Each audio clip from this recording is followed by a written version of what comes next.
Famine, angry citizens, coalitions, and incompetent leaders aren't a thing you would usually expect from a Minecraft server, but those words are the main benefactors that brought war to the desert of Terra Tales. But before we can cover that, let's meet the different sides of it.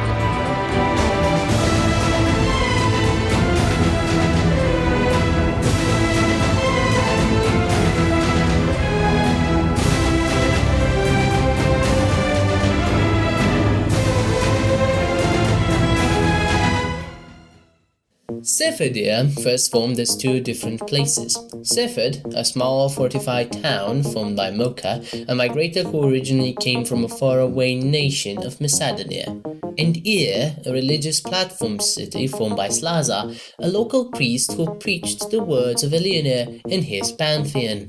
Both existed on different sides of the Nahal River and shared supplies like food and armor. They both remained two different entities until a rogue group from the north called Barhead, a group of cannibalistic goat demons, started raiding Ir.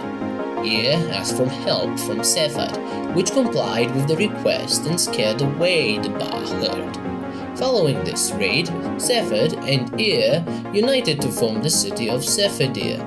Bridges were made between the two parts of the city, and soon they gained control over the Nahal River's entrance. Shortly after the formation of the United Sephidir, a great famine hit the world, a lack of trade and economic collaboration between the nations of the world causing a lack of food worldwide. Sephidir was hurt greatly from this, seeing as they weren't able to grow food due to the harsh weather conditions in the desert. In response to this, player username _DJM8 collected a group of men and sailed west to form a colony. The colony, later named Movilia, helped solve the famine in Sephidir by importing food from the grass-rich western plains to the mainland of Sephidir. Neshredi and Sephidir always had an ongoing conflict of rivalry going on between them. Throughout their entire existence, Sephidir and Neshredi argued about the hill which they both settled on. The first meeting between the two nations had a talk about Sephidir becoming a vassal state of Neshredi, which Sephidir denied. The tensions between the two nations came to an all-time high when Queen Noth of Neshredi attempted to build an ugly wall and multiple structures on the hill between Sephidir and Neshredi. Sephidir forces soon showed up to investigate the walls, only to then beat the queen nearly to death and to throw her back to Neshredi from the gates. The king of Neshredi, Spanish reign, was furious at this news. He gathered all of his men and geared them up. A few hours later, a Sephidiri patrol officer, the Crush Eng, noticed the Neshredi charging upon the walls of Sephidir. He quickly alerted the Sephidir military, and a small army of soldiers organized to protect the town. The Neshredi soldiers towered up to the walls and swarmed into the fort. The fierce fighting broke out between the two parties, which ended up with 2 Sephidiri deaths and 7 Neshredi deaths. The remaining Neshredi fighters fled out the fort, back to their walls, where they were protected. The Sephidiris responded to this by placing the heads of the fallen soldiers onto their wall to taunt the Neshredis. Days later, the Neshredi queen returned with some of her goons and started to attack Sephidiri patrol soldiers completely unprovoked. This made the Sephidiris even madder when the queen built the wall. Instead of shooting back to make the queen stop, the Sephidiri men broke into Neshredi to attack. They entered the city through a weak point in the back, and the queen and her goons quickly caught on to them. The queen's goons fought the Sephidiri men, but outnumbered, outskilled, and outgeared, the Sephidiri men murdered the queen and her goons in the city and left. The king of Neshredi heard of this. Obviously furious, he once again gathered his men and stationed them on the walls. The Sephidiris saw this and prepared for a second raid, prepared better than before. The Sephidiris started shooting the men on the walls. The battle almost started, but then the Sephidiri god of war, Amongisus, descended from the heavens in the form of Player Palm to stop the fighting.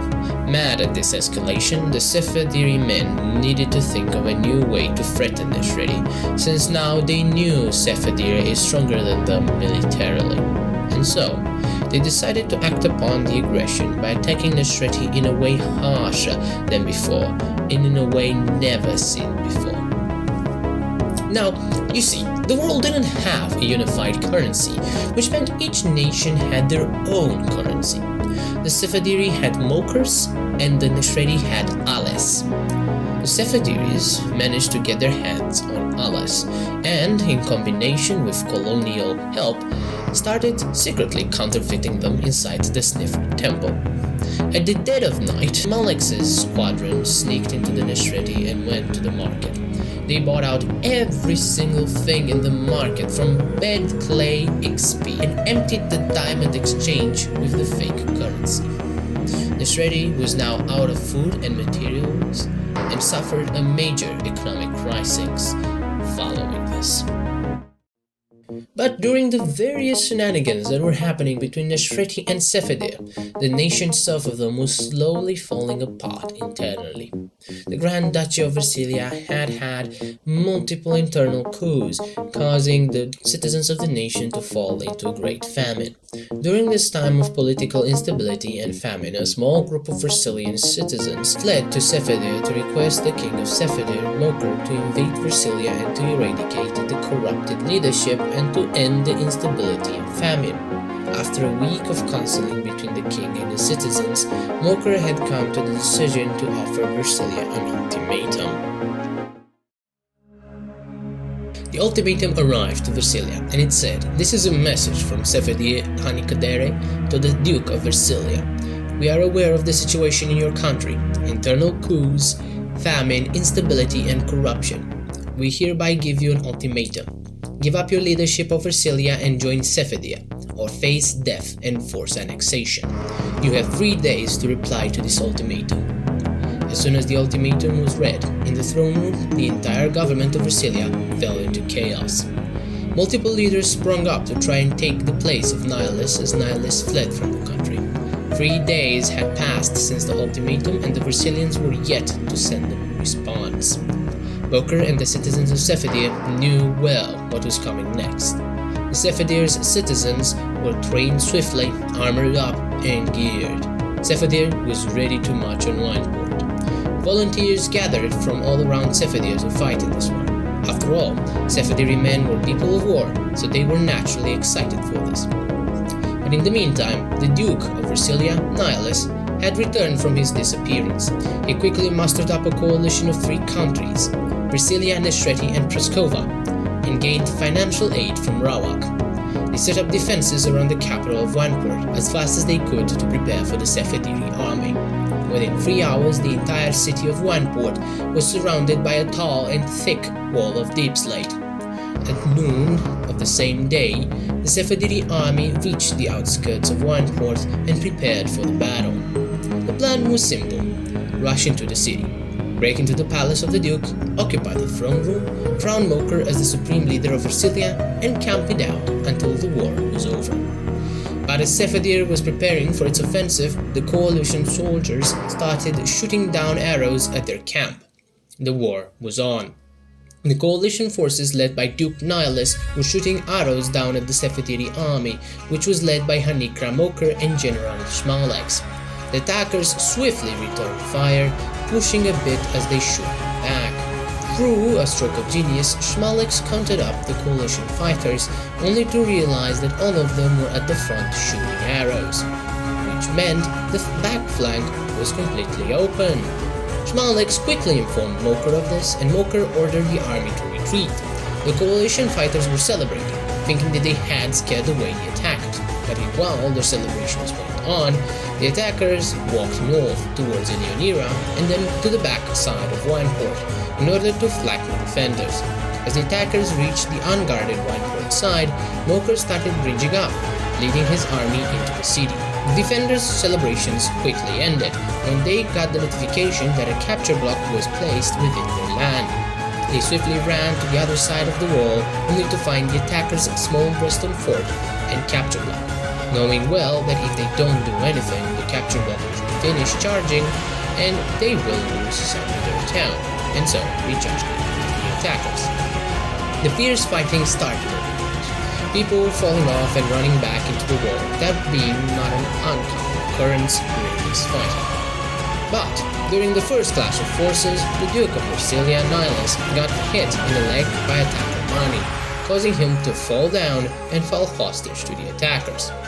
The attackers celebrated his capture and almost immediately killed the Duke, the first blood of the war. The fighting continued for 10 more minutes until the capture block went off, the Sefadiri attackers being in lead. Mokur placed their second capture block in the heart of Wineport. The fighting got fiercer during the second capture block, but just like the first one, it ended up in a Sefadiri capture. After the second capture block had been fully charged, the Sefadiris realized their armors were badly damaged and decided to retreat.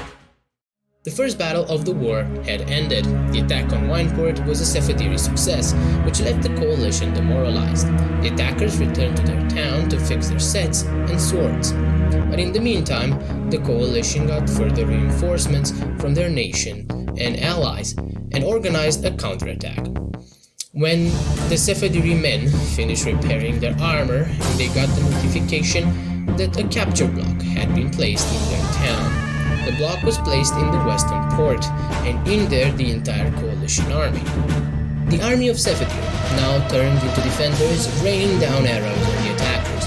The arrows didn't do much, and they all ended up charging down towards the port.